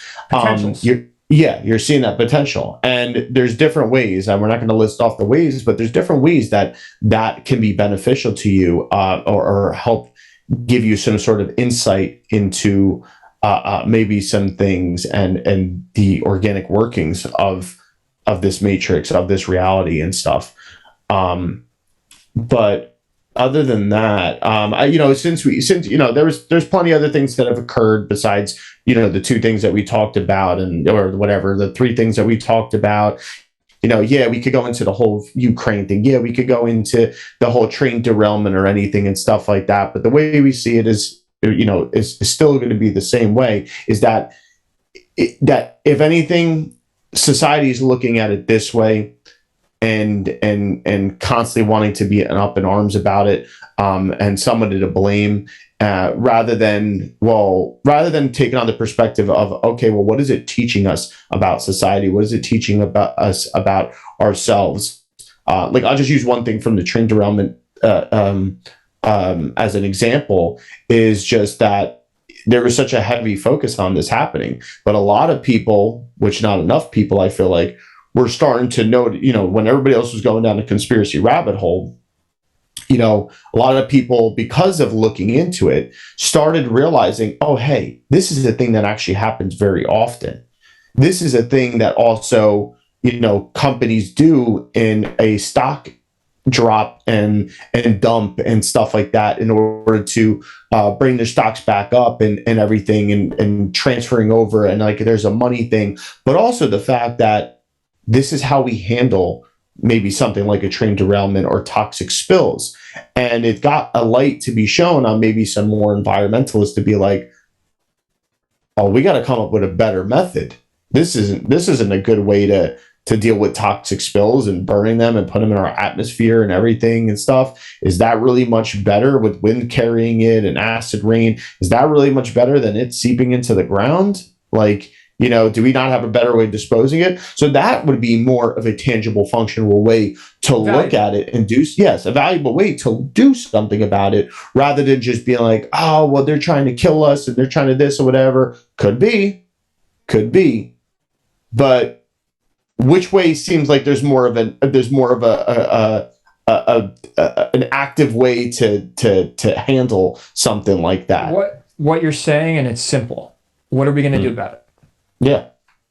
And that's exactly. It's, for me, it's that's the most important. And then I get it. There's rabbit holes, and I think there is trickery and deception put into these things. So there is a puzzle part of it. But if you're just obsessed with the puzzle, and you're just obsessed with like the narrative of it all, it's like, well, okay, they did it, but let's be proactive about it then. And I get it, screaming and yelling about who did it, but we already know, and it's been happening since JFK, really, that like, you could yell and scream about who done it, and that there's a bad guy and all that, and that's ultimately true. But where has it really gotten us, other than certain people have woken up and all that other stuff? I mean, I think there's been more beneficial outcomes to the flat earth community, and I'm not being biased here. Why I'm saying that is it just got people to question everything, and there was a value to opening the mind that. But then even so, it's like, so if you're just going to sit there and say the earth's flat, where are we going now? Like, what are we going to do about it? Like, the value only goes so far, and even that as well, if you're not making a channel, if you're not trying to prove it to people and all that other stuff. And there's a lot of people that already do that. And if you want to do that, that's fine. But the thing is don't get stuck there. If anything, keep going, keep researching. Like, that's see like the point here is like, don't stop there. And if anything, what you can learn from other people and how they think is, you can learn your tribe and say, oh, they believe that. You know what? They think similar to the way I do. And even if we disagree on certain things, now I know I'm starting to vibrate closer to the people that think like I do. And that's how you find your tribe now, and find your, society taught you that you just got to be friends with you got to like your family, you got to, whatever. And that's great. Like, I have a great family. Gio's a great family. Like, that's not, but like, society made rules for us and ways to think that we didn't realize that we were programmed with, when yet there's a lot of other people out there. And I think that's what gives people the power, is being able to share what they think and share their true emotions and open up to other people. And that's what the beauty of the internet is, where it's not just there to show you dark conspiracies and see murder and listen to terrible rap music and whatever else you people do out there.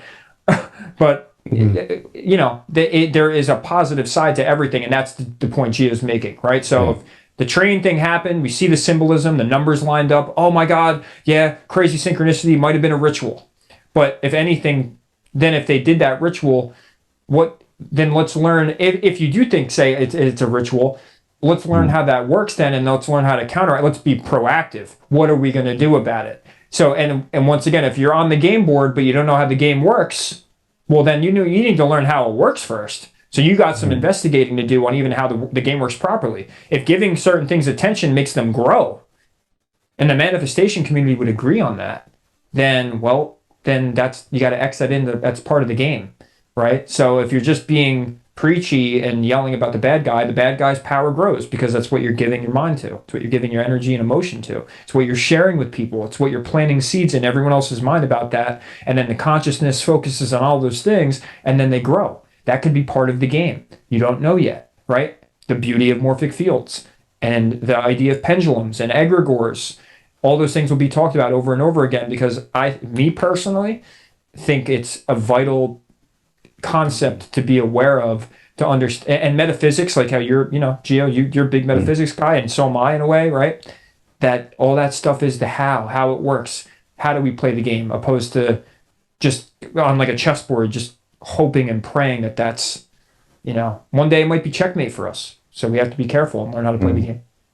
Yeah. I mean, I think that's what the era that we're in, and what's being shown to us is this disruption of the status quo, and the whole, there is a transformation of how we take in information and data, and that's happening on all different levels. You could even say with the whole Neuralink thing and consciousness, and it could be happening in very dark, mad scientist type ways, and it also could be happening on more of an awakening, enlightenment type of scale too. That's happening, but you just have to kind of know which side do you want to swing on. Which there's a lot of this is also the disrupting of dogmas too and stuff, and this is why I say disruption of the status quo too, is because we're leaving that sense of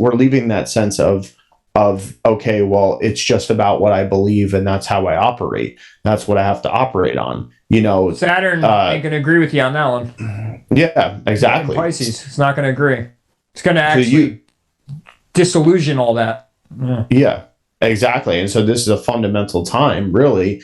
And I guess what we'll do is talk about a little bit of Saturn and Pisces. I know there's maybe a few other astrological things we wanted to talk about, but that's the thing, is like it's becoming, either for some people it's becoming very elusive to them of what it is they think or believe or feel and everything and stuff, with the culmination of everything that's gone on and everything coming at us and bombarding us, and with all that on top of you and stacking up, like you could either sink or you can use it as a way to boost yourself up. I think, that's the whole Pisces thing too. One fish is going down, one's going up, or you could say they're cycling in a type of a spiral fashion.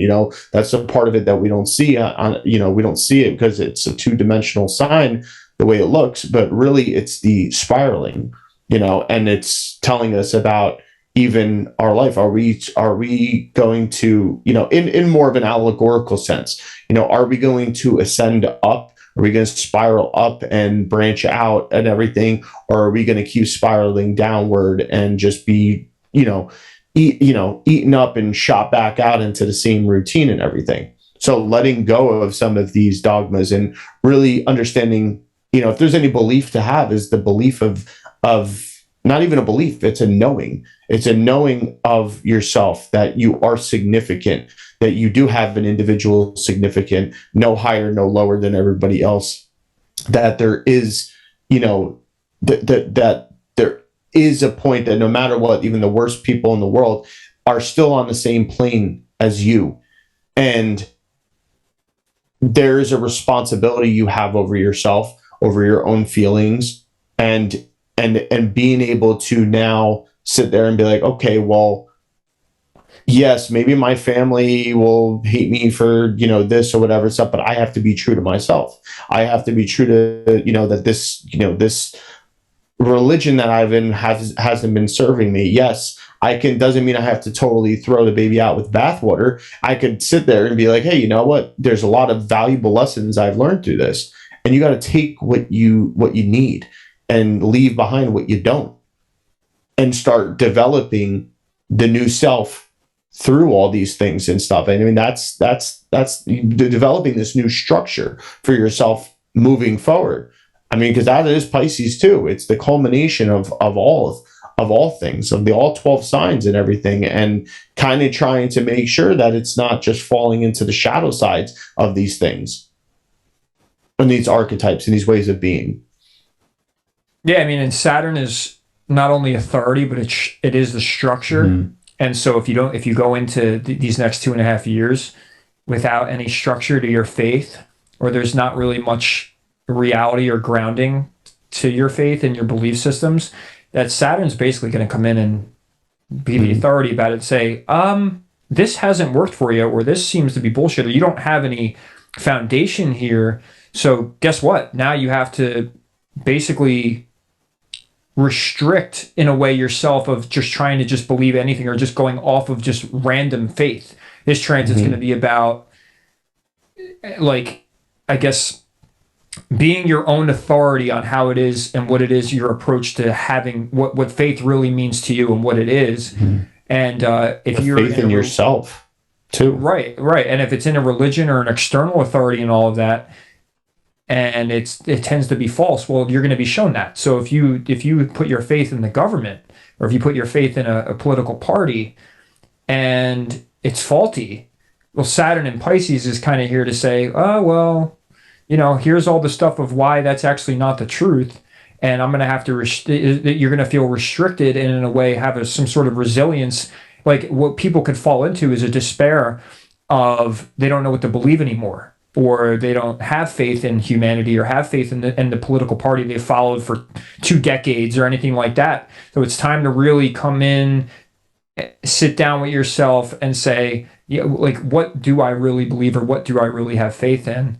And you're not going to be able to, in a way, lie to yourself, and if you come in with almost an abundance of compassion and you're highly idealistic about it all, and you do really, truly do believe in the paradigm of faith that you hold within yourself, then this will actually be a pleasant transit. Most people rip on Saturn and say it's evil or this and that. It's like, no, it's just the elderly father figure who is making sure that you're going to be okay, or that you're going to do things right, or that you're going to put things in order, and that you're getting an actual use out of that stuff. Have we really gotten use out of putting the faith in Dr. F or Crazy Joe or any of that stuff? I mean, or Donald Trump, any of that stuff is like going to be questioned, and it's going to be your ideals that are going to be most important.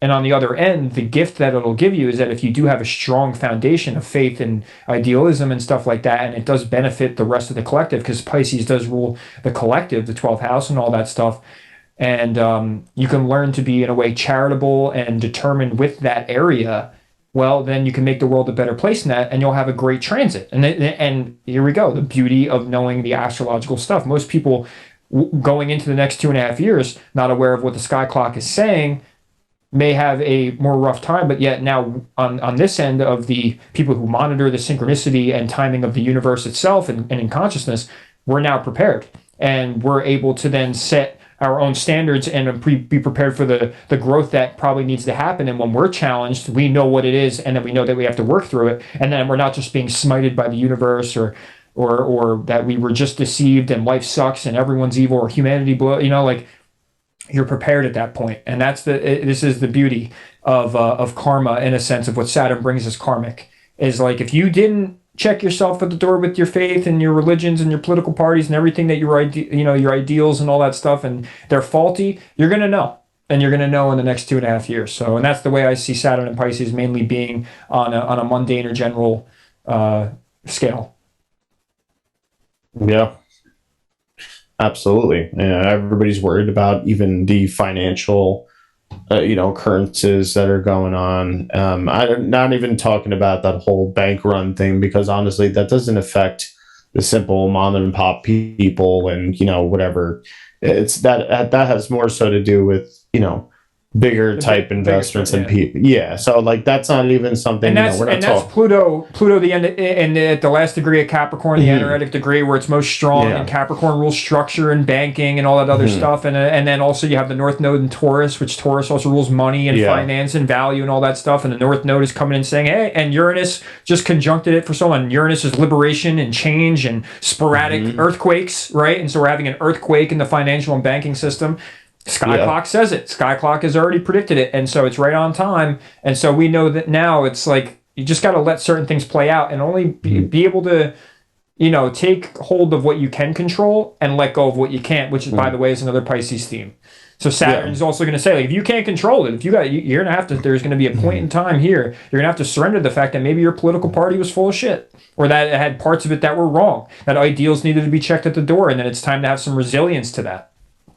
Yeah, and this is even more reason why we, everybody on an individual level needs to get more creative and kind of have, put themselves in a position of more willingness of what it is they want to be creative with and how it feeds them, and how it really kind of, they can build some sort of foundation around that's going to benefit them and create a wealth for them. It doesn't necessarily have to be some sort of, money, financial type wealth. This just means even just spiritual wealth. This means physical wealth and health, like, that sort of way, which then puts you in a position to be more so of motivated and active in even getting more towards the side of financial wealth and stuff by creating some sort of way to, even for us, like,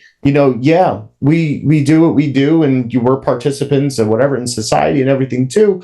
But also in the same sense, this is the move that even we've had to make, is to understand it's like, hey, we're not going to plunder our abilities and our interests and stuff just to stay with the status quo and, be a slave in the rat race and stuff too. We're going to find a way, and we're going to create the will within ourselves in a way to try to advance and upgrade and transform what we already are doing into something that's going to be beneficial to us, that's going to feed us in a mental, spiritual, physical way and stuff too, connecting all that and learning how to grow through the process, and also understand that there's going to be ups and downs. So always got to understand that there is going to be ups and downs. But if you're always on the up and up, then you're not prepared for the downs. And like that those are the things that help you grow and build and everything and stuff too. So this is something to look into for everybody that's listening, is to look, it's like, what am I doing now? What is it that truly brings me joy? What allows me to kind of, escape, but not escape completely, but allows me to escape just enough that puts me in that right state of mind. That makes me feel like that I can accomplish anything, and how can I use that as fuel to my fire, and then to keep being more innovative with that thing, that maybe I can grow some type of business off this thing.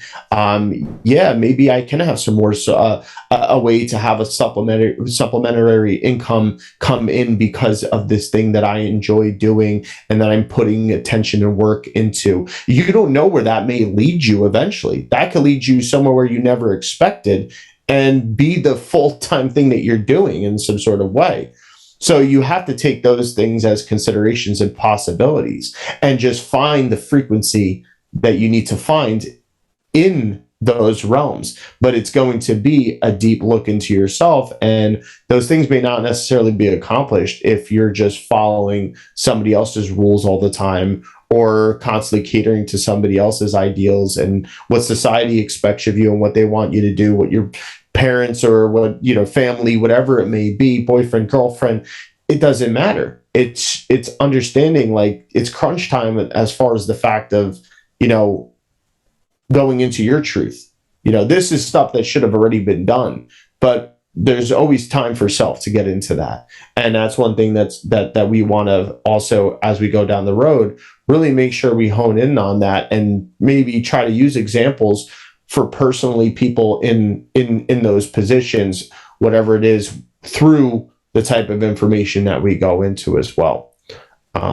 Yeah, man, fucking, it's just, there's so much more on the up and up, even, we've been saying it since last year about this time now, coming into the spring equinox and everything. It is really the fact of trying to move into the new and shed off the old and shake off that constant, retrograding of action that was happening with Mars and Gemini too, that type of energy, and warring with the back and forth of things and trying to spring forward.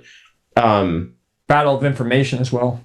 Yeah, the battle of information, and maybe we need to tune out some of that information and kind of have an introspective of what is informing us intuitively, that's requiring our actual attention, especially with trying to identify that, especially with the Aries lunation that we're going to have, and when Sun actually moves into Aries, and the spring equinox and everything, we need to activate the mind, and it will activate even our speech in that process, and get us to vocalize and even have that internal vocalization to ourselves, the good, what do they call that? Self-talk, to get us with what we need to do, especially that's going to be also a thing with Mercury in Aries as well. And speaking as a Mercury in Aries, and, it's leading us up to this point. Right. And if anyone's felt tired or, unable to do things, I mean, we are at the end of this big cycle. Saturn just came into Pisces, and now we have the lunation. Don't let it get you down. Well, it's going to be, this is the first time in a long time. It's not the first time ever, but it's the first time in a long time that on the world point, which is 0 Aries, where everything begins, everything starts. The real new year, the real astrological energetic new year is 0 Aries, March 21st. And the lunation, the new moon, is actually on that point. It's on 0 Aries. So this is a brand new beginning that we're walking into, and the sky clock is giving us that affirmation of that it is. This past week I've been exhausted, and I even had a few frustrated days that I haven't had like that in a long time, where I just shut my phone off, because that we're in that Pisces ending type of vibe where everything kind of gets heavy and everything is ending, and it's time to enter a new season. And now it is time to enter a new season in our lives. And this year is supposed to be kind of like the beginning of the new, but there's still that old lingering around, but it is the spark. And it doesn't mean it's an easy year. Birth is never, painless. We're still in the construction zone. Yeah, basically. So but this lunation cycle, Aries ruling the self and ruling your passion and ruling what you truly desire and the energy that you have to go get it and all of that. Well, we're about to get a new moon, a new egg or seed planted in that, right in that area, right on the world point. So the world is ready to birth into something new. But like I said, traveling through the birth canal is not an easy and painless thing. And that's where we're about to enter. We just basically are finishing up dying as a society. Pluto return, right? And so Pluto just did its return and all that stuff, and symbolically and archetypically, he's bringing in death for a new rebirth, and then ironically, as he does his return this year, right? And he's now entering a new sign. Well, now we have a new moon right on the world point of 0 Aries, which is not so rare, but quite rare. It is rare. So it's not something that happens every year. And so now it's time to birth the new self of the collective. And it's going to take the death of the old self, and then also in our own, in our own astrology, in our own charts, in our own lives. And if you were curious to know where that would be in your life, of where you're going to have that brand new rebirth and that brand new self, you'd have to look at your chart, or have someone look at your chart. And you have to see what house and what planets are aspecting that house and what's in that house and all that, and see where that you're having that brand new birth of self, and where it's time to begin a brand new journey. And that's what it's time for. But it's also that Saturn and Pisces saying, well, what has to die? What ideals have to go? And that's where that's going to linger for 2.5 years, where we'll be having that push and pull of new Aryan energy, of new self and new journey and new adventure and all of that. But Saturn and Pisces going, well, wait a minute, your ideals, some of us might get that whole like check at the door of like, your ideals haven't changed though, and to fit the new mold of the new self, you need to let go of that and have more faith in the new.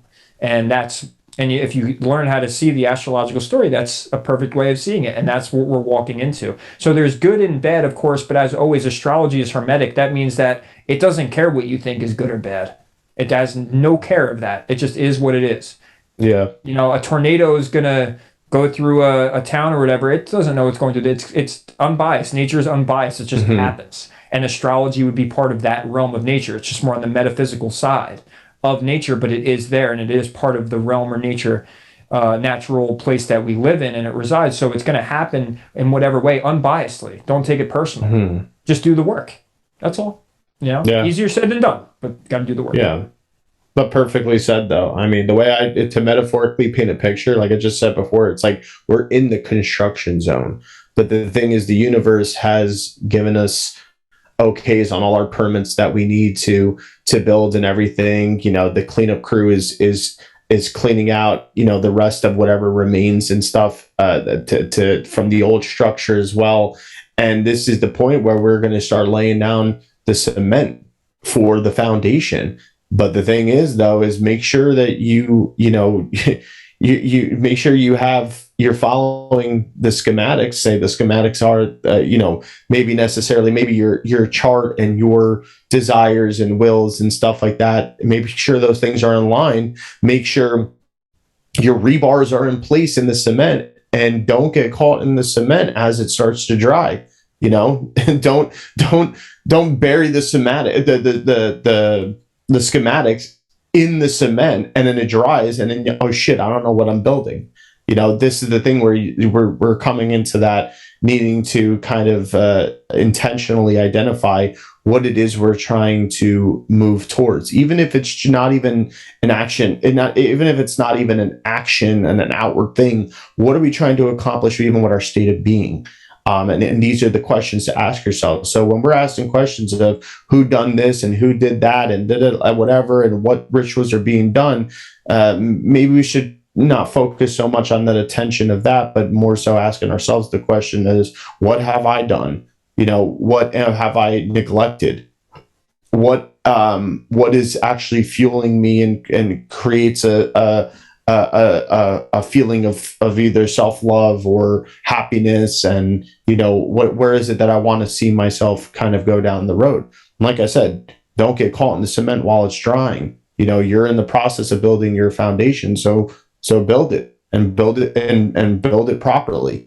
Get it in order, because as we go along too, there's going to be a lot of information to come, and a lot of there's still going to be, of course, trickster type energy that's going to happen along the way. It's not just this, everything's going to be airy fairy now all of a sudden. Like, this is the point where we're preparing ourselves to deal with, unsteady scaffolding, people not showing up to work, things like that. That's already been happening, and we have to accept that it's happening, and go with the flow in a certain area. Like, you have to go with the flow, and you have to let things go and surrender. But there's also, like you were saying before, like the universe has given us those permits to say, but you're good to start building over here. It's just you got to just make sure you do the cleanup job over here, and that's got to be completely cleaned out, or you really can't start fully putting your attention to building the new. You might have the permit, but you can't start building until you have all this taken care of and you've done the cleanup job. And that's kind of where we're at as a society, as a collective, and individually as well. And the goal here for me, I think, would be the most logical here, and most to something to value and hold on to while we go through this is, the more that you work on yourself and you figure out these things in your own journey, and you've cleaned up your own mess, and that you've taken your permit, start building the new, that's how you're going to start help building the new world. And just by pointing fingers and yelling and screaming about other things, it has its place, and it is okay to do. And I support all those channels that do a great job at doing that. And this is not a rip job on that. But our job, if we were just another conspiracy or astrology channel, then what's the point of we have to bring our own unique perspective here, and that is our unique perspective. It's like, okay, all the conspiracy community and the fringe, they're doing their thing and they specialize. And then the astrology, we want to be probably more part of that because that's more of the divine order of things, and that's how it's what we truly believe. This is something with Saturn and Pisces, we don't need to check that at the door because we know how we feel about that. I know how I feel about that, you know. Speaking for both of us, but for myself, I know how I feel about that, you know. And so with that, I know what I'm going to be going into in this next 2.5 years with Saturn and Pisces, but I also know that with the building of the new world, it starts with me. You know, if I don't build myself up and I don't get my own things in place, I am worthless to society and I'm worthless to other people. The only thing I can bring is maybe a good joke and some advice and this and that, but I want to be able to do more, and that's my mission. If I spent all my days on the internet or TikTok or Instagram or YouTube and I'm just following what the bad guys are doing, am I working on myself, or am I just watching another, basically a reality TV show of how, you know, there's the good guys and the bad guys and who's going to win, and I'm part of the good team, I guess, right? And so like with that, am I just going to sit here, or if I'm going to be part of the good team, instead of just knowing thy enemy, I got to know thyself, and by knowing thyself, I could do the work, and then I could actually make improvements on my own life and those around me, and hopefully leak out into society itself and the mass.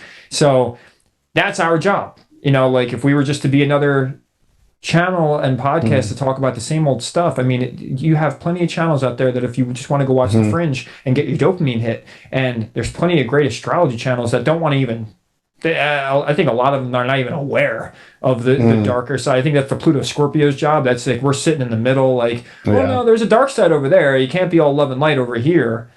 But that's our job, is that we're like that bridge. The millennials that are awake, we're the bridges where we say, hey, there's dark over here and there's light over here, but if you're too over on the light, you're full of shit, and if you're too over on the dark, you're just wasting your time and you're just getting distracted.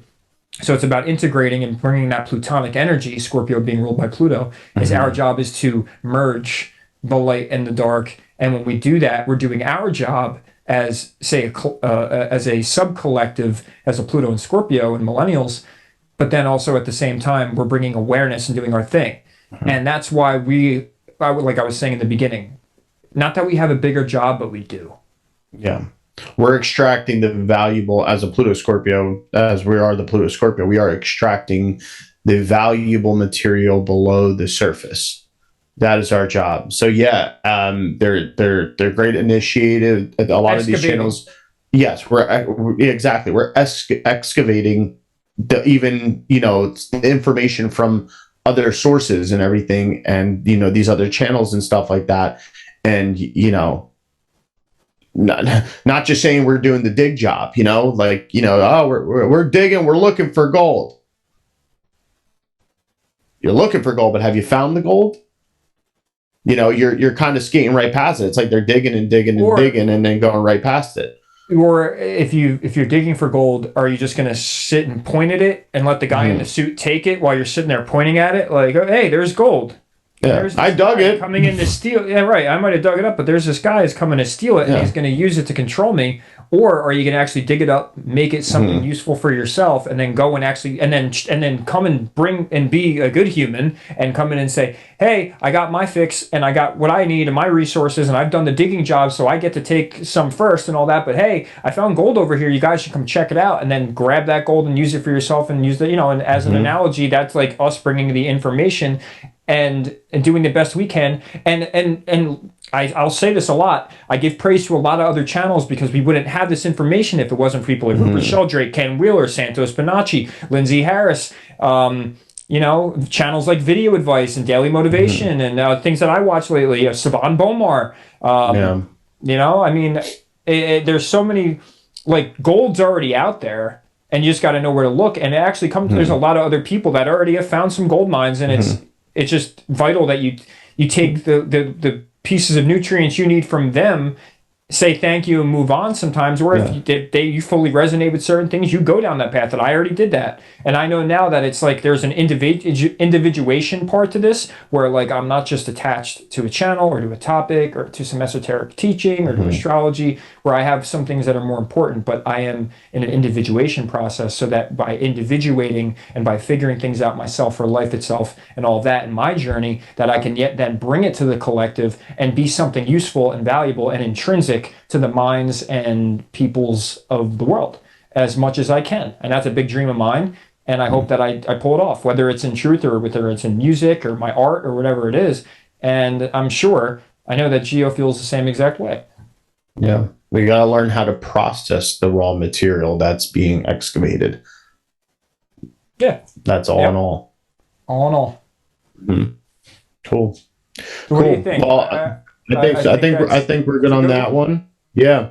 I know, we'll get more into now, the next talk, go a little bit deeper dive into the morphic fields and everything, and even just some correlations with that. But we appreciate everybody listening. Once again, be sure to hit that like button if you haven't already. Comment, share your experiences as well in the comment section. Make friends. Give us praise, talk your shit, whatever you'd like to do. Mm-hmm. Yeah, share it out with others too. Maybe some people that that kind of get hung up on the conspiracies and stuff like that, and kind of help give that alternative view and everything and stuff too. If you haven't subscribed already, subscribe too. If you're a new listener, we got a lot of new things coming. We'll be announcing once again when the website is going to be live. We'll let you know any updates as far as subscriptions and what types of things that inquires as well. Once again, the website is theintrinsicminds.com. Theintrinsicminds.com. Can you spell that for people? No, I'm just kidding. I am not. Yeah, remember I almost did last time, and then I said, "What? No." Yeah. So that'll be going live, and that's gonna be so crucial between newsletters and all the in betweens from episodes and stuff too, and just better organization. Hey, that's our structure. So right, and we're working on. I mean, even in my own personal life, I'm working on structure, and then with this, it's the same thing. Like, I guess the hardest part about all of this is there's so much information, and not a lot of channels are playing the middleman in a sense, or trying to excavate everything. We said this last episode. It's like they try to specialize, and they kind of jump around, and they hit dopamine spots of people's minds, and things that are extremely valuable, and I'm not undercutting them at all, but we have so many topics, so many things to hit, and we're trying to bridge them ourselves. And how do we package them, but it's coming, and we'll figure it out. And we also don't have a team. We also don't have a team of editors or anything and stuff. Everything that's done has been done by us. So that's the other thing that requires time and attention and energy as well, along with trying to dig deep into the information ourselves and us learning through the process. So that's why, all the support we can get is much appreciated and allows us to just do more and bring this to the next level of us processing all the raw material that we've excavated. There's a lot more that we could do with it. So do it up. And on that note, we thank you again. Like, subscribe, comment, do all the things that you can to help us out. We'll be there for you as much as we can too, and we'll keep you updated on all that. And we appreciate all of you. Our thanks, and until next time.